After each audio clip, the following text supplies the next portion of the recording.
Los astrónomos calculan que el diámetro del universo observable excede los 90.000 millones de años luz. Eso son más de 500.000 trillones de kilómetros de un extremo del cosmos al otro.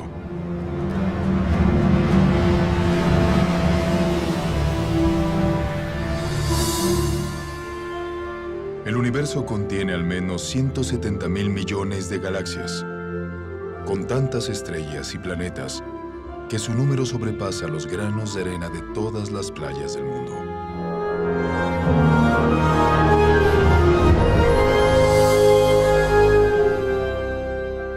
Enclavada en este océano cósmico, una esfera de agua y roca es el hogar de más de 8 millones de especies de organismos vivos. Esta realidad ha inspirado un sinfín de especulaciones, incontables teorías y una pregunta realmente intrigante.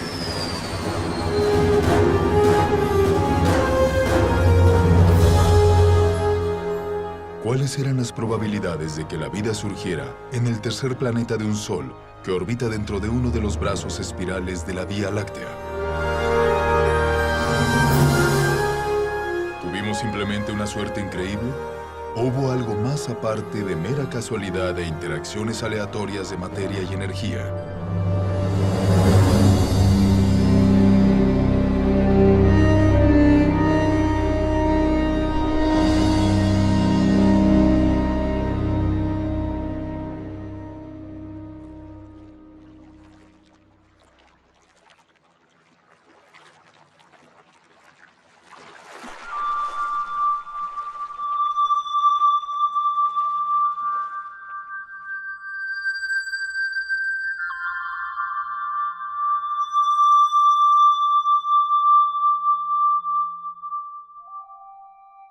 Como habitantes humanos de la Tierra, nos resulta fácil dar la vida por sentada. Es más, estamos mal acostumbrados a su abundancia.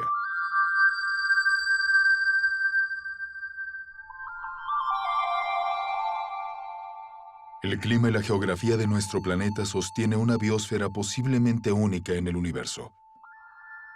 No hay apenas lugares que sean demasiado cálidos, demasiado fríos o demasiado aislados para que florezcan en ellos organismos vivos.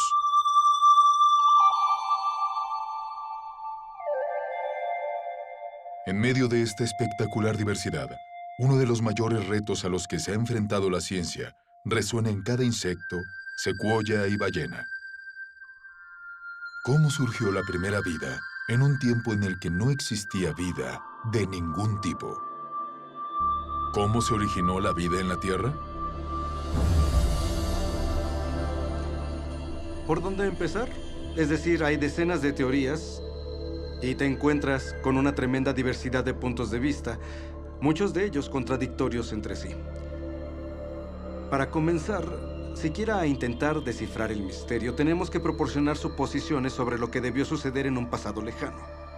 No hay evidencia directa porque no existen testigos del evento y no hay prácticamente ningún fósil. Lo que nunca observamos, nunca, son sustancias químicas inertes formando una célula. Así que, en un sentido, es un campo de investigación en el que los hechos importantes ya han sucedido.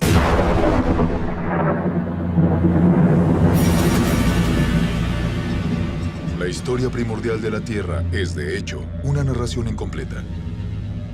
Pero pese a la ausencia de evidencia física, la mayoría de los científicos cree que la vida comenzó cuando la energía provocó que la materia inerte de los océanos, la corteza y la atmósfera, crear los componentes básicos de la primera célula capaz de autorreplicarse. Cuando hablamos del origen de la vida, las reglas, y esto no procede de la ciencia en sí, sino de la filosofía subyacente, las reglas dictan que para resolver el problema se pueden usar materia, energía, leyes naturales, irregularidades naturales y procesos aleatorios. Pero eso es todo.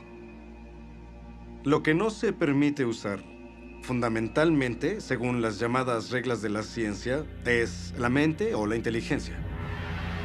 Si hubiera que asignar un nombre a esa postura, el más adecuado sería materialismo científico, una filosofía que dice que la única explicación aceptable tiene que traducirse en términos de materia y energía. Y si no puedes resolver el problema con esos recursos, no te está permitido cambiar las reglas. Así que, desde esa perspectiva, ¿cómo surgió la vida partiendo únicamente de materia y energía? Ahora, intenta resolver el problema. ¿Cómo construir una célula? Todas las formas de vida que han existido en la Tierra están formadas por células. Las pistas sobre su origen se esbozan a partir de una red de máquinas moleculares.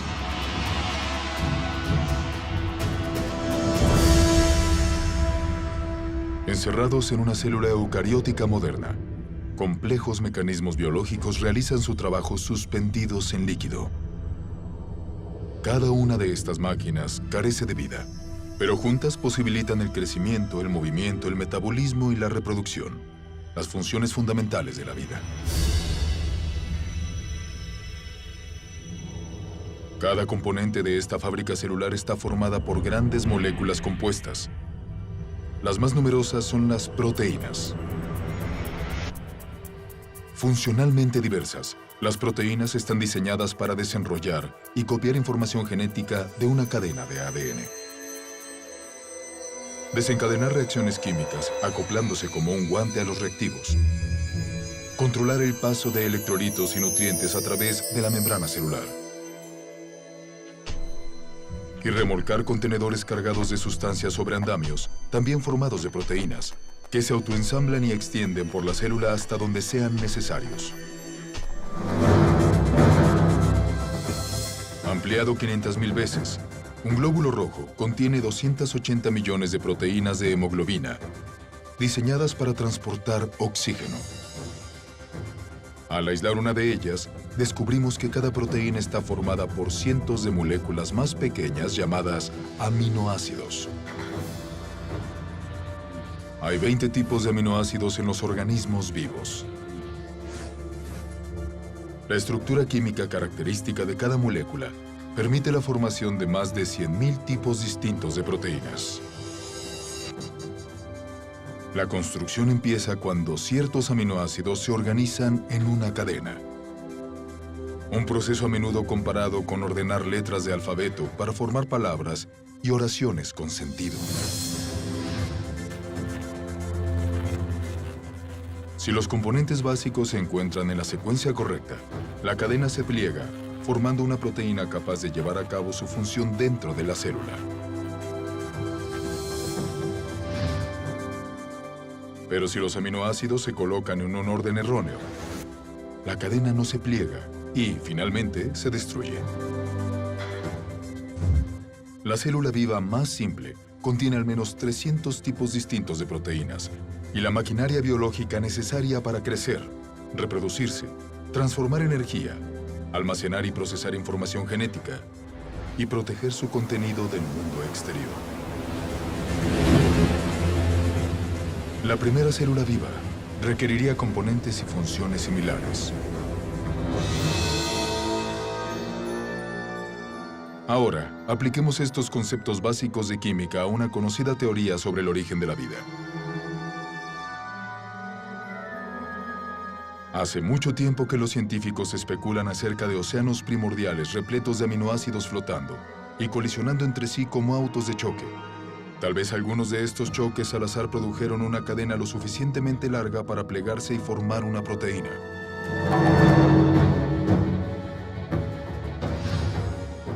Después, más aminoácidos se unieron en más cadenas que se enrollaron formando aún más proteínas.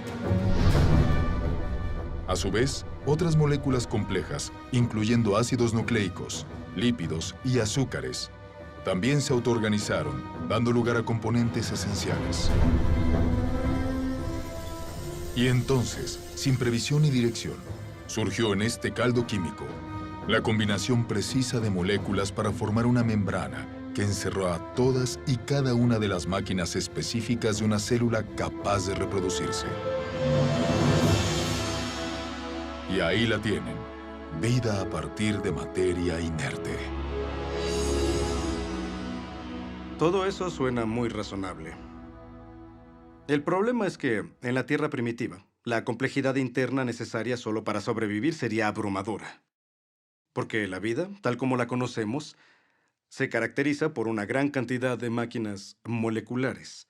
Y si eliminamos esa maquinaria esencial, la célula deja de existir, porque llega un punto en el que no puede simplificarse más y seguir existiendo. Simplificar más implica la muerte. Hay quien critica este argumento diciendo, no se puede tomar la biología celular moderna y proyectarla en el pasado, porque como quiera que fuera, la primera célula era mucho más simple que lo que vemos hoy. De acuerdo, puedo considerar esa premisa. Describe la primera célula. Membrana celular. Si vas a ser la primera célula viva, necesitas una barrera, una membrana que te proteja del entorno. Dicha membrana debe permitir el paso selectivo de nutrientes y materias primas específicas que usarás como combustible y energía. También necesitas almacenar enormes cantidades de información genética en cadenas espirales de ADN. Transcripción. Estas instrucciones detalladas para la vida se copian con una precisión extraordinaria. Ribosoma. Luego, en fábricas llamadas ribosomas, la información se convierte en cadenas de aminoácidos y proteínas. Reproducción celular. Finalmente, estarás perfectamente equipada para reproducirte, dando lugar a futuras generaciones de células. Estas funciones básicas las llevan a cabo todos los seres vivos. Son, en cierta forma, la definición de lo que implica estar vivo, así que ya seas una célula del pasado, una célula muy simple, o una célula actual más compleja, realmente no importa, vas a tener que llevar a cabo esas funciones. La mayoría de los químicos creen, al igual que yo, que la vida surgió espontáneamente de mezclas de moléculas en la Tierra prebiótica. ¿Cómo? No tengo ni idea. George Whitesides, químico, Universidad de Harvard. Pese a los abrumadores obstáculos, la idea de que los elementos químicos básicos se organizaron por sí solos para formar una célula viva se lleva proponiendo desde hace al menos 150 años. En 1871, Charles Darwin escribió una carta en la que describía una pequeña charca tibia repleta de las sustancias apropiadas para generar vida.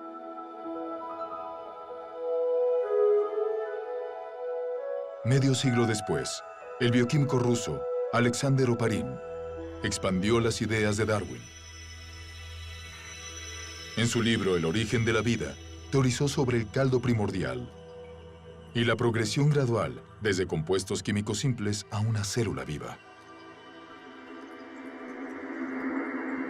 En 1952, esa hipótesis fue puesta a prueba. Stanley Miller, un estudiante de posgrado de la Universidad de Chicago, se propuso determinar si realmente se podían producir los componentes de la vida a partir de sustancias químicas simples. El joven científico construyó un sistema de recipientes de vidrio, simulando el ciclo primigenio del agua, e introdujo una mezcla de gases que pretendía imitar a la atmósfera de la Tierra primitiva. Miller calentó los componentes y cargó los gases con rayos y truenos. Chispas eléctricas con el fin de desencadenar una reacción química. En pocos días, se formó un fango parecido a la brea en el recipiente. En él, Miller identificó 4 de los 20 aminoácidos que se encuentran en las proteínas. Por primera vez, bajo condiciones supuestamente naturales, se habían generado moléculas esenciales para la vida a partir de materia y energía. La publicación del experimento de Miller generó un tremendo entusiasmo, porque parecía fácil obtener los componentes básicos de los seres vivos. Si era fácil obtener esos componentes, tal vez no era tan difícil pasar de esas sustancias químicas a las primeras células vivas. Aunque revolucionario en su premisa, más tarde se demostró que el experimento de Miller estaba profundamente equivocado porque no había usado los gases correctos, ignorando el nitrógeno, el dióxido de carbono y el oxígeno, que habrían destruido las moléculas necesarias para la vida en la Tierra primitiva. Pero, a pesar de esos errores, la obra de Miller inspiró otros intentos de recrear las condiciones prebióticas. Hoy, tras décadas de investigación, la esperanza de encontrar una ruta rápida y clara hacia la solución se ha desvanecido. Pero la investigación sobre el origen de la vida continúa en todo el mundo. Su principal hipótesis, que las células vivas surgieron naturalmente de la química inorgánica, se conoce como evolución química. La evolución química viene con mucho bagaje. Si vamos a tomarla en serio como explicación del origen de la vida, también debemos tomar en serio ciertas propiedades fundamentales de la biología.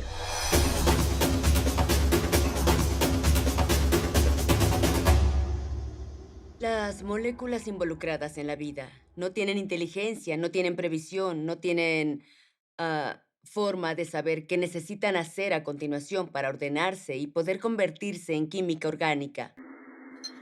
Si pusiera aminoácidos en un tubo de ensayo en mi laboratorio, aunque lo calentara y lo agitara muy bien, y siguiera haciendo eso durante 100 años, o 1000 años, o durante 10.000 años, o 1.000.000 de años, no pasaría nada. Aminoácidos, nucleótidos, lípidos, en sí mismos no representan vida. Son inertes, no se reproducen, no almacenan información y en cierto sentido son tontos. No se despertaron una mañana y dijeron, oigan, reunámonos todos y formemos una célula que se autorreplique. Eso no pasó. A la química en sí misma le es indiferente si algo está vivo o muerto. La selección natural no pudo crear la primera célula porque la selección natural no funciona a menos que ya exista un medio de heredar y monitorizar el cambio para luego elegir el mejor superviviente para proseguir. Para que haya selección se requieren células. Así que si intentas explicar el origen de las células, no puedes usar la selección porque la selección requiere la existencia de aquello que intentas explicar. La selección natural tiene que trabajar a partir de una célula que tiene un sistema genético y es capaz de reproducirse. Sin eso, de antemano la selección natural es irrelevante. La autoorganización es la idea de que las sustancias químicas pueden de algún modo organizarse a sí mismas, lo que las convierte en objetos ricos en información con propósito. Las moléculas y los átomos pueden autoorganizarse en un sentido. La sal sería un ejemplo. En la sal hay iones de sodio y de cloro, y estos interactúan entre sí porque tienen cargas positivas y negativas. Así que esa afinidad natural conduce a la formación de cloruro de sodio, cloruro de sodio, cloruro de sodio, que entonces pueden empaquetarse de forma estereotípica para formar un cristal. Los cristales de sal son la misma cosa repetida una y otra vez. Si un cristal de sal fuera un libro, sería un libro de una sola palabra. Ese tipo de geometrías repetitivas no contienen la clase adecuada de información, la que haría falta, digamos, para formar una proteína. La secuencia que vemos en una proteína es altamente irregular. No hay forma de predecir cuál será el siguiente aminoácido en la secuencia a partir de los anteriores. Así que la autoorganización que efectivamente observamos en el mundo natural es del tipo erróneo cuando se trata de construir las estructuras ricas en información de los seres vivos. Así que una vez que eliminamos la selección natural y la autoorganización, y uno se da cuenta de que las moléculas no tienen la capacidad de pensar ni de planificar, el azar asoma su feo rostro, y los científicos odian el azar como explicación del origen de la vida. ¿Azar? ¿Y por qué el azar es una opción tan poco satisfactoria? Tal vez porque muchos analistas han hecho cálculos y entienden lo descomunal que son las probabilidades en contra.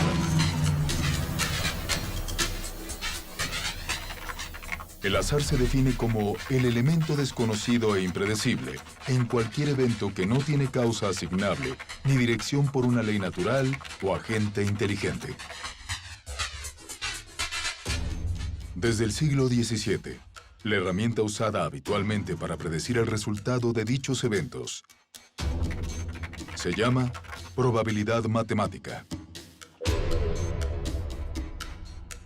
A grandes rasgos, la teoría funciona así. Al lanzar una moneda al aire y predecir cara, la probabilidad de acertar es del 50% o de una probabilidad entre 2. Al lanzar 2 monedas, la probabilidad de obtener 2 caras a la vez es de 1 entre 4. 3 monedas y 3 caras en un solo intento, una probabilidad entre 8. Cada vez que agregamos una moneda, la probabilidad de éxito, en este caso, todas caras en el mismo lanzamiento, se reduce exponencialmente en un múltiplo de 2.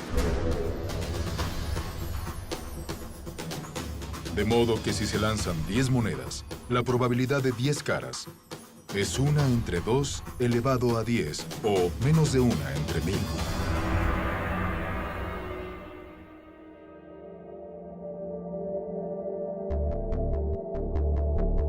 Cuando se aplica al origen de la vida y a la formación aleatoria de grandes biomoléculas, la teoría de la probabilidad clarifica las limitaciones del azar como agente creador en la Tierra primigenia. Por ejemplo, ¿cuál es la probabilidad de formar una única proteína usando exclusivamente las interacciones ciegas de la química? Nuestro objetivo es una molécula más pequeña que la media, formada por 150 aminoácidos, cada uno en su lugar preciso para garantizar el plegamiento de la cadena. Los investigadores han calculado que en la Tierra primigenia, la probabilidad de éxito era de 1 entre 10 elevado a 164. Es decir, una cadena de proteína correctamente secuenciada por cada 100 millones de billones de billones de billones de billones de billones de billones de billones de billones de billones de billones de billones de intentos fallidos. A pesar de estas minúsculas probabilidades, algunos teóricos argumentan que, con tiempo suficiente, todo es posible. Muy bien, pongamos a prueba la validez de esa opinión. Comenzaremos estableciendo un medio ambiente ideal para la evolución química. Un mundo imaginario que le proporcione al azar toda oportunidad de éxito. Primero, saturamos los océanos con aminoácidos. Eso significa que todos los átomos de la Tierra, incluyendo su provisión completa de carbono, nitrógeno, oxígeno, hidrógeno y azufre, están disponibles para formar 10 elevado a la 41 juegos completos de los 20 tipos de aminoácidos con los que se construyen las proteínas. Después alteraremos las leyes naturales con el fin de proteger estos componentes básicos de los rayos destructivos de la luz ultravioleta y de la contaminación química en el caldo primordial. Ahora dejemos actuar a la química y veamos qué pasa.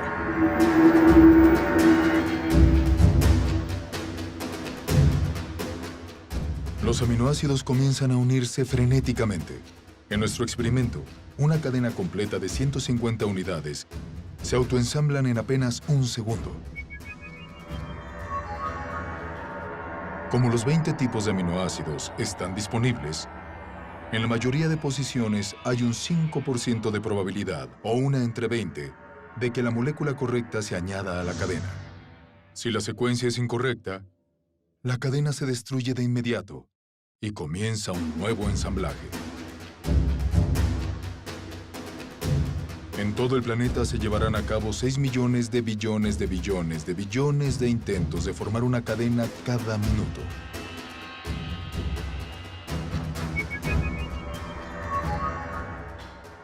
Eso significa que en 4.600 millones de años, la edad máxima calculada para la Tierra, el número de cadenas que no se pliegan superarán 10 elevado a 58. Es un total impresionante, pero ni se acerca a 10 elevado a 164, el número medio de intentos necesarios para construir aleatoriamente una sola proteína de 150 aminoácidos. Así pues, si las reacciones químicas no dirigidas no han podido producir nuestra codiciada molécula ni en toda la historia de la Tierra, ¿cuánto tiempo habría sido necesario? Para averiguarlo, emprendamos un viaje por carretera.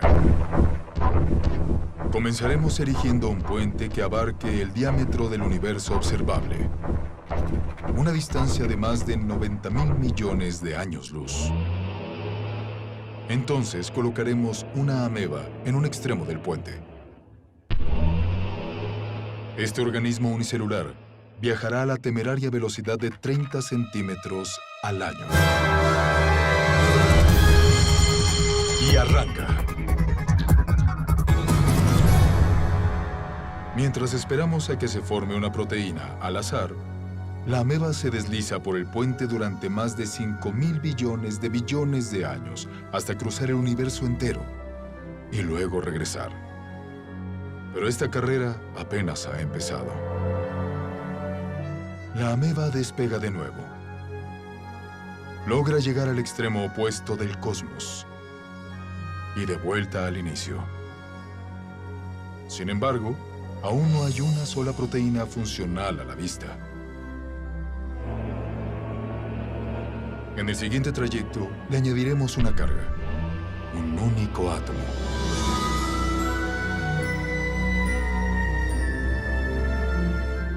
Tras recorrer lentamente más de 800.000 millones de billones de kilómetros, la ameba entrega su cargamento y regresa por más. ¿Llegará antes de que se forme nuestra afortunada proteína? Por supuesto. Es más, completará otros 10 viajes. Luego 20, 100, 1000. Y aún no habrá señales de una molécula útil. La ameba repite su trayecto de ida y vuelta hasta haber transportado todos los átomos de la Tierra. Después de todos los átomos del Sistema Solar. Más tarde, cada planeta y estrella de la Vía Láctea, átomo a átomo. De hecho, mientras esperamos que se forme una sola proteína, la ameba dispone de tanto tiempo que, moviéndose a solo 30 centímetros al año y llevando un solo átomo en cada viaje, transportará el universo completo más de 56 millones de veces. Ese es el tiempo que tardaría el azar en construir una proteína funcional. Supongamos que, contra toda probabilidad, la evolución química produjo nuestra primera proteína funcional. ¿Tendríamos vida? No. ¿Tendríamos una proteína? Tan solo una inerte alineación de aminoácidos. La célula viva más simple que conocemos contiene más de 300 proteínas diferentes. Pero las proteínas son solo una parte de la historia cuando consideramos cualquier célula real. Recordemos que tendrá carbohidratos, azúcares complejos, ácidos nucleicos, ADN y ARN, lípidos, toda una variedad de sustancias químicas que en conjunto constituyen el estado vital. Esos diferentes elementos todos deben encontrarse en el interior del mismo microambiente al mismo tiempo. Cada uno de los componentes básicos debe entonces ensamblarse e integrarse en la red de máquinas moleculares que controlan todas las facetas de la vida. Si logramos entender exactamente lo difícil que es producir una máquina molecular usando únicamente átomos y energía, nos damos cuenta de que hay un grave problema, porque cuando tienes una máquina molecular, no tienes un ser vivo. Esta máquina molecular necesita otras máquinas moleculares. E incluso si la naturaleza fuera capaz de producir todas las máquinas moleculares necesarias, eso tampoco sería suficiente. Todas ellas deben encontrarse juntas en el minúsculo espacio limitado por una membrana que llamamos célula. Por lo que yo sé de lo que se requiere para formar una célula, tiene que pasar todo a la vez. Es algo que no puede hacerse poco a poco, porque las partes trabajan juntas en un ciclo causal. El nivel más alto de organización trasciende a las partes. La organización espacial de la célula requiere que las moléculas terminen en el lugar correcto en el momento justo. El ADN se copia a ARN. La polimerasa que realiza la copia tiene que localizar el punto adecuado del ADN para empezar a copiar. El ARN debe de algún modo acoplarse a los ribosomas que deben estar en un lugar preciso. Y las proteínas recién creadas deben dirigirse hacia un sitio en particular. Demasiado sin duda para atribuírselo al simple azar. La probabilidad de que todo eso se encuentre en el mismo lugar al mismo tiempo rebasa todo lo que puedas imaginar. Y la probabilidad de reunirlo todo en el interior de una vesícula membranosa como una célula es lo más parecido a imposible. Habiendo agotado la suerte del azar, la búsqueda de una explicación materialista viable se ha ramificado en varias direcciones. Las teorías incluyen superficies agrietadas de arcilla que atraerían y alinearían moléculas orgánicas, formando cadenas de ácidos nucleicos y aminoácidos. Fuentes hidrotermales del fondo oceánico que arrojaron componentes químicos básicos procedentes de calderas submarinas a cientos de grados de temperatura. Y océanos primordiales repletos de ARN, una molécula versátil capaz de almacenar y replicar información genética, teóricamente sin necesidad de ADN o proteínas. Este tipo de propuestas ha desatado un interés considerable, pero todas se enfrentan al mismo obstáculo que mina su credibilidad: la transformación de componentes inertes en las biomoléculas complejas de la vida. Este problema se hace evidente en la hipótesis del mundo del ARN. El mundo del ARN es esa idea de que puedes unir suficientes nucleótidos en una cadena lo bastante larga como para copiarse a sí misma y, una vez copiada, hacer lo mismo una y otra vez. Los investigadores del origen de la vida imaginan una vida primigenia formada únicamente por el ARN que, de algún modo, logró abrirse paso hacia un mundo mayor donde hay proteínas y ADN. Nadie tiene ni idea de cómo ocurrió. Desde que se introdujo el mundo del ARN, la aceptación de la teoría ha aumentado a pesar de sus muchas limitaciones, incluyendo la durabilidad de la molécula. Solo con mirar una molécula de ARN, Esta parece desmoronarse. trabajar con ARN Es extraordinariamente difícil porque es muy delicado. Su propósito es ser un almacén temporal de información. Y a consecuencia de su fragilidad, es extremadamente improbable que pudiera servir de algún tipo de punto de partida para la vida. Así, el ARN no pudo preceder a la primera célula porque necesitaba estar protegido en un ambiente celular para ser estable, para ser copiado, para ser útil. Hoy en día, las moléculas de ARN se fabrican en condiciones de laboratorio. Para muchos bioquímicos, estas cadenas sintéticas de ácidos nucleicos suponen al menos una confirmación parcial de que la evolución química pudo prender la llama de la vida en la Tierra primitiva.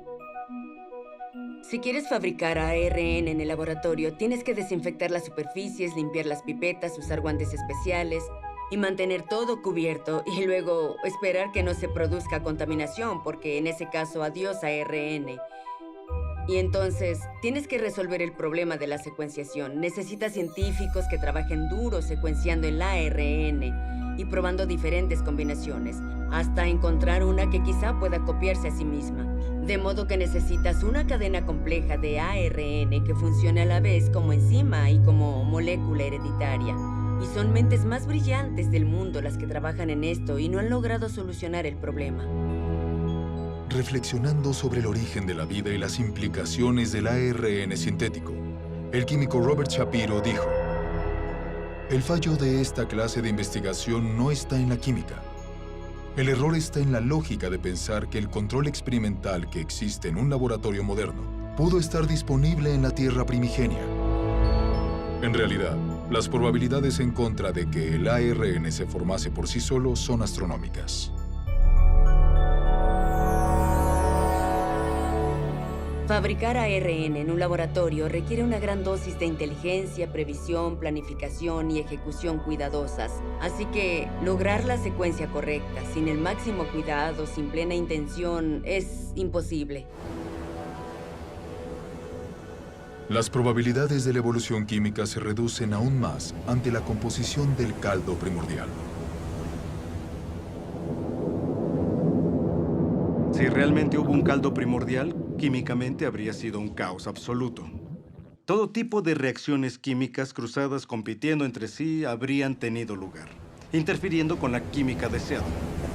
Esto supone moléculas que los seres vivos no utilizan y que son de hecho nocivas para los seres vivos. Las condiciones de la Tierra primitiva eran hostiles para la vida, hostiles para la formación del tipo de enlaces que se necesitan para fabricar moléculas biológicas, y ahí es donde surge un problema enorme, porque el agua rompe los enlaces que mantienen unidas las proteínas. El agua rompe los enlaces que mantienen unidos los ácidos nucleicos, como el ADN. El agua rompe los enlaces que unen los polisacáridos, como el almidón y la celulosa. Así que el origen de la vida no pudo haber ocurrido en el agua.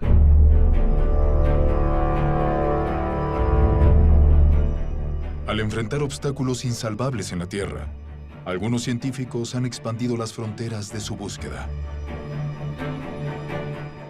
En 1976, el biólogo ganador del Premio Nobel, Francis Crick, planteó una alternativa radical para el origen de la vida. Crick sugirió que nuestro planeta fue sembrado con organismos microscópicos transportados desde otra parte del universo por una civilización extraterrestre. Esta teoría se conoce como panspermia. 5 años después, el físico Frederick Hoyle propuso una versión modificada de la panspermia, cuando teorizó sobre cadenas de ADN fabricadas por una inteligencia en una galaxia lejana y liberadas a la deriva, cual semillas de diente de león en un día de viento. Algo de ese material genético llegó a la Tierra. Otra versión de la teoría popularizada por la roca de Marte, un meteorito descubierto en la Antártida, sostiene que los microbios evolucionaron en otras partes de la galaxia y viajaron a la Tierra a bordo de cometas y asteroides. En cierto sentido, se podría afirmar que la panspermia supone un abandono de la ciencia, porque ubica el problema más allá de toda posibilidad de investigación. Si la ciencia nos dice que la vida probablemente no llegó a la existencia por sí misma aquí en la Tierra, entonces debió venir de otra parte. Aunque suene como una mala película de terror de los años 50. Llegó del espacio exterior. Si existen dificultades para crear la vida en el planeta Tierra, porque, digamos, la atmósfera necesaria es geológicamente improbable o no se pueden conseguir cantidades suficientes de moléculas biológicamente relevantes, esos problemas van a existir en cualquier otro planeta donde postulemos que surgió la vida. No podemos hacerlos desaparecer cambiando la ubicación, qué sé yo, al otro lado de la galaxia. En resumen, la panspermia no resuelve el problema del origen de la vida, solo lo traslada a otra localidad. Las deficiencias de la panspermia han llevado a algunos investigadores hacia una teoría que excede con creces el ámbito de la astronomía convencional, el multiverso.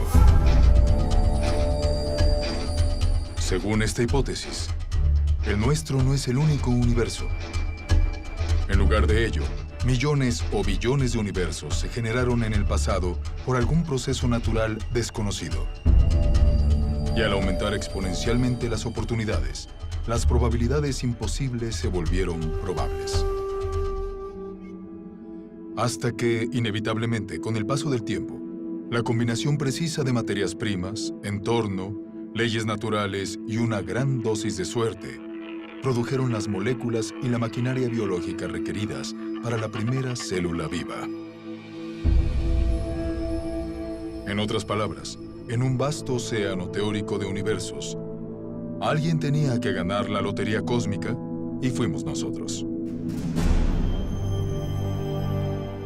A menudo, cuando leo sobre el origen de la vida, considerando alguna propuesta acerca de la formación, digamos, del ARN o las proteínas, e incluso el mismo autor admite que es químicamente improbable, me pregunto cómo se metió en semejante embrollo, invocando una ruta bioquímica inverosímil para algo que para todo el mundo parece diseñado. Pues se metió en semejante embrollo porque su filosofía le dijo que esa es la única respuesta aceptable. Y en ese atolladero yo quisiera decirle al autor, mira, Tú sabes que es inverosímil, yo sé que es inverosímil. La razón por la que terminaste aquí, al borde del abismo, contemplando la improbabilidad, es que desde hace mucho tiempo decidiste que solo una explicación materialista funcionaría. ¿Cuántas explicaciones fracasadas dentro del marco de referencia materialista es necesario considerar antes de concluir que tal vez debamos movernos y salir de ese marco? Tal vez necesitamos otro tipo de explicación. Cuando uno analiza las diversas teorías de la ciencia, teorías físicas, teorías químicas, teorías sobre la formación de las estrellas, se trata de teorías acerca del mundo exterior. Pero en el caso del origen de la vida, hablamos de una teoría que nos involucra a nosotros. Básicamente de dónde venimos, nuestros orígenes, nuestra cosmovisión, nuestra filosofía, nuestra ciencia, todo está interconectado. Y eso distingue la pregunta del origen de la vida de cualquier otra pregunta de la ciencia. Las ciencias naturales no se pueden disociar de todo lo que conocemos o creemos sobre el mundo. Así que una pregunta muy concreta y aparentemente técnica del tipo ¿cómo se originó el ARN? Puede terminar conectando en el tejido de la realidad con una pregunta muy distinta como ¿podría haber un Dios? ¿Es Dios posible? ¿Podría Dios ser real? Si la vida, con toda su exuberancia, no surgió mediante procesos estrictamente físicos o naturales, deberíamos encontrar indicadores de ello. Yo creo que el origen de la vida es el gran eje central en torno a lo que giran muchas cosas. Así que acudo a la naturaleza como un ser humano curioso y digo, ¿qué es lo que yo considero indicadores normales de inteligencia en la vida cotidiana? ¿Los veo en la naturaleza? Y la respuesta es sí, en abundancia. Lo que vemos en los sistemas biológicos es una maravilla, es bello, es elegante. Y cuanta más biología aprendemos, más evidente resulta el diseño. Cuando empecé a dedicarme al diseño inteligente, la gente publicaba cosas en internet que decían: me gradué en el MIT, fui a la Universidad de Washington e hice un postdoctorado en Harvard. Así que publicaban cosas como: era una mujer inteligente, ¿qué le ha pasado? Lo que ocurre es que el materialismo venda los ojos a la ciencia y nos perdemos de lo que es más significativo acerca del mundo. Creo que es un momento muy emocionante para ser científico porque tenemos la oportunidad de ver las cosas con otros ojos, con una visión fresca. La inteligencia es extraordinariamente útil cuando buscamos un marco explicativo para el origen de la vida que realmente encaja con lo que observamos en la naturaleza. La naturaleza parece diseñada. La vida parece diseñada. El diseño, la inteligencia, explica cosas como toda la información que encontramos dentro de una célula. No hay nada mágico en los seres vivos. Yo soy científico y no creo en la magia. Creo en mecanismos y causas que sean suficientes para dar lugar a los fenómenos que observo. La inteligencia es suficiente. La inteligencia es necesaria. Por lo tanto, la inteligencia es la conclusión a la que llego.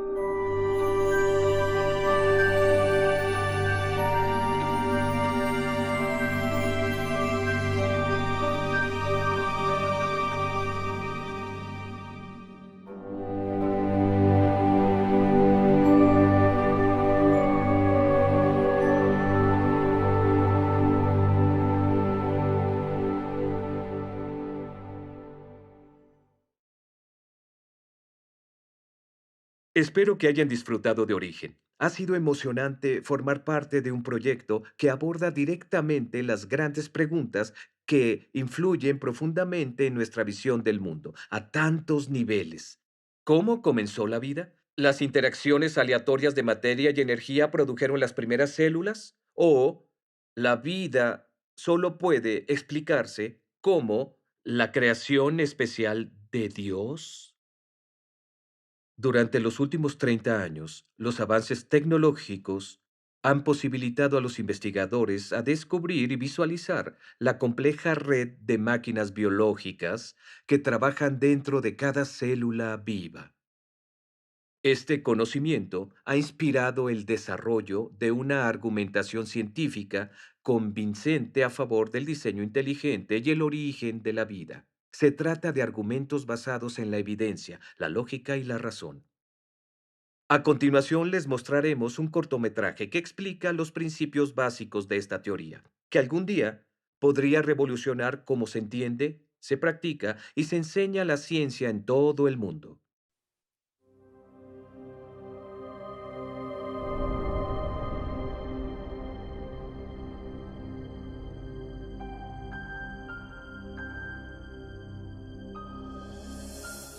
Cuando observo las máquinas moleculares o el proceso increíblemente complejo de división celular, me pregunto, ¿es posible que exista una inteligencia detrás de todo esto?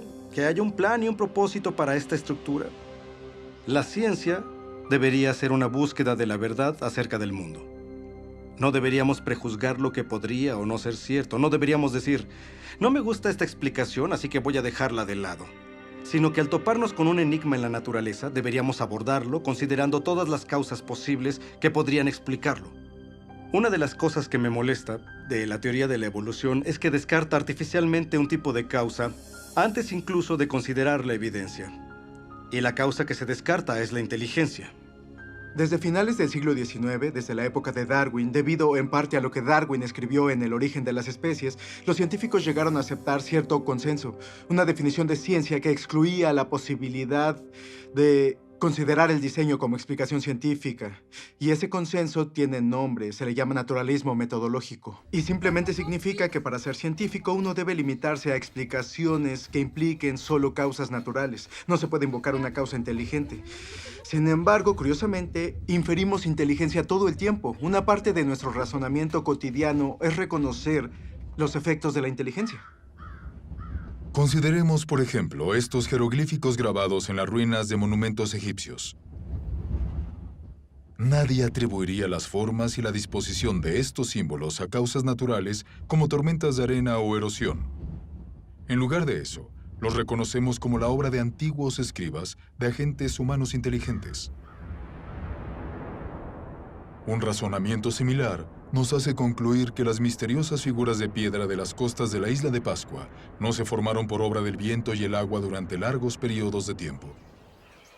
Ni suponemos que las plantas crecen con estas formas reconocibles sin algún tipo de guía inteligente. Por supuesto, hacemos estas inferencias constantemente y sabemos que son correctas. Pero la pregunta es, ¿en base a qué hacemos dichas inferencias? ¿Cuáles son los rasgos que nos permiten reconocer la inteligencia? Recientemente, en un libro titulado La inferencia del diseño, el matemático William Dembski ha hecho un avance importante para la comprensión del argumento del diseño. Dembski ha identificado las características específicas de los artefactos que nos hacen reconocer una actividad inteligente. Llegué hasta aquí tratando de analizar cómo razonamos acerca del diseño. ¿Cuáles son los pasos lógicos por los que tenemos que pasar para concluir que existe diseño? Así que lo que intento hacer es establecer un criterio fiable, empírico, científicamente riguroso para decidir si algo ha sido de hecho diseñado. Estaba analizando la lógica de esto y descubrí que se necesita en probabilidad y especificación el patrón correcto. Hacen falta patrones objetivos. Según Dembski, los seres humanos detectan correctamente la actividad inteligente siempre que observan un objeto o evento sumamente improbable, que también se ajusta a un patrón reconocible. Ese tipo de patrón se encuentra en las colinas negras de Dakota del Sur. Quien viaje por el oeste verá muchas formas diferentes en las laderas de las montañas, pero la mayoría no significa nada, son solo rocas con diversos patrones. Pero uno no suele ver las caras de Lincoln, Jefferson, Teddy Roosevelt y George Washington en las laderas. Únicamente se ven en Dakota del Sur. Y eso se debe a un escultor excéntrico que decidió homenajear a estos presidentes dedicando la mayor parte de su vida a cincelar sus caras en esa montaña. Ese patrón es improbable. La forma de una ladera cualquiera también es improbable, pero una ladera al azar no especifica nada.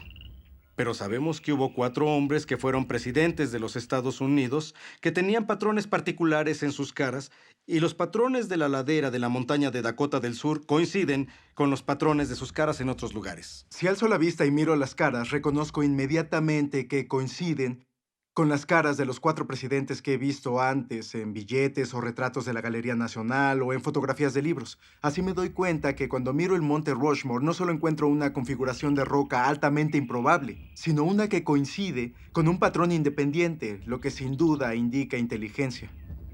Tenemos poca probabilidad y especificación. Es diseño.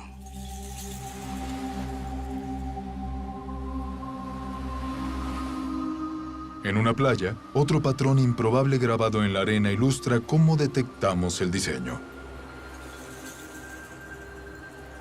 Nadie inferiría que este mensaje fue escrito por el movimiento de las mareas, sino que, debido a las características de este patrón, identificamos las palabras como producto de una inteligencia. Ese orden improbable de elementos se ajusta también a un patrón independiente, en concreto a la forma de las letras que reconocemos del alfabeto y a palabras que sabemos del vocabulario de nuestro idioma. Así que la improbabilidad de ese orden preciso, más el hecho de que se ajusta a un patrón independiente, desencadenan la conciencia de que existe diseño.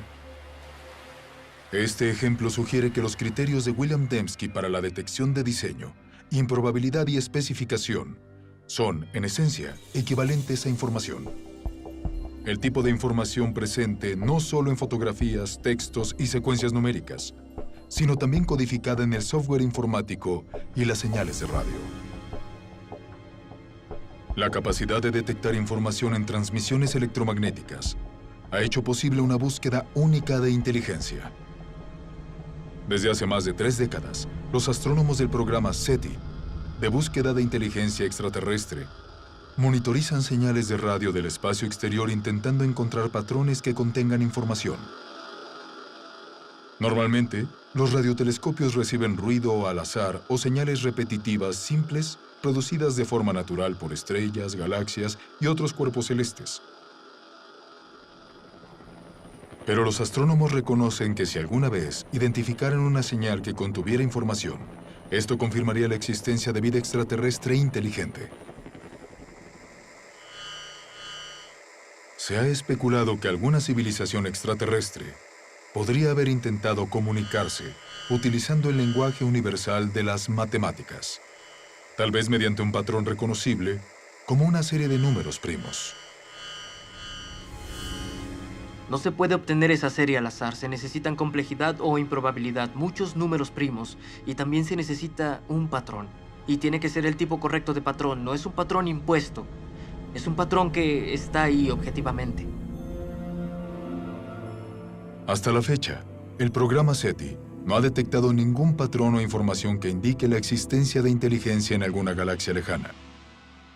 Pero en otro universo, mucho más cercano, los científicos han descubierto una gran cantidad de información en el núcleo de la célula viva. El ADN tiene una estructura ideal para transportar información. En las A's, C's, T's y G's, las bases de la doble hélice del ADN, está el potencial para almacenar una cantidad tremenda de información. De hecho, no existe una entidad en el universo conocido que almacene y procese información más eficientemente que la molécula de ADN. Una secuencia completa de ADN humano tiene 3.000 millones de caracteres individuales.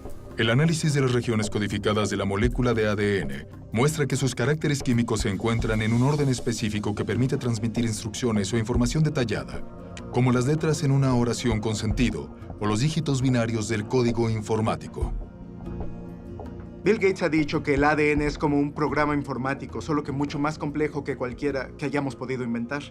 Y si lo reflexionan, aunque sea un minuto, es una observación altamente sugerente, porque sabemos que Bill Gates no emplea el viento y la erosión o generadores numéricos aleatorios para crear programas, sino ingenieros inteligentes, ingenieros informáticos. Así que todo lo que sabemos por experiencia sugiere que los sistemas ricos en información surgen del diseño inteligente. Pero ¿qué concluimos del hecho de que haya información en la vida, en cada célula de cada organismo? Ese es el misterio fundamental. ¿De dónde proviene esa información? Durante los últimos 15 años, el filósofo y científico Stephen Meyer ha trabajado en la respuesta a esta pregunta. Meyer ha desarrollado un argumento para demostrar que el diseño inteligente proporciona la mejor explicación del origen de la información necesaria para formar la primera célula viva. Forma parte de nuestro conocimiento básico el hecho de que los agentes inteligentes pueden producir sistemas ricos en información. Así que el argumento no se basa en lo que no sabemos, sino en lo que sí sabemos acerca de la estructura de causa y efecto del mundo. Sabemos actualmente que no hay ninguna explicación naturalista o causa natural que produzca información. Ni la selección natural, ni los procesos de autoorganización, ni el mero azar. Pero sí sabemos de una causa capaz de producir información, y es la inteligencia. Así que cuando la gente infiere diseño a partir de la presencia de información en el ADN, está haciendo lo que se llama en las ciencias históricas inferencia a la mejor explicación. De modo que al encontrar un sistema rico en información, en la célula, en la molécula de ADN específicamente, podemos inferir que la inteligencia desempeñó un papel en el origen de ese sistema, aunque no estuviéramos ahí para observar cómo el sistema empezó su existencia. Hace 150 años, Charles Darwin revolucionó la ciencia con su teoría de la selección natural. Hoy esa teoría enfrenta un reto descomunal. El diseño inteligente ha desencadenado descubrimientos y un intenso debate acerca del origen de la vida en la Tierra. Y para cada vez más científicos, representa un paradigma. Una idea con el poder para, una vez más, redefinir los fundamentos del pensamiento científico. En el siglo XIX, los científicos creían que había dos entidades fundamentales, materia y energía. Pero al empezar el siglo XXI, surge una tercera entidad fundamental que la ciencia ha tenido que reconocer, que es la información. Y al encontrarnos con la biología de la era de la información, crece la sospecha de que lo que vemos en la molécula de ADN es en realidad fruto de una mente, fruto de una inteligencia, algo que solo puede explicarse con el diseño inteligente.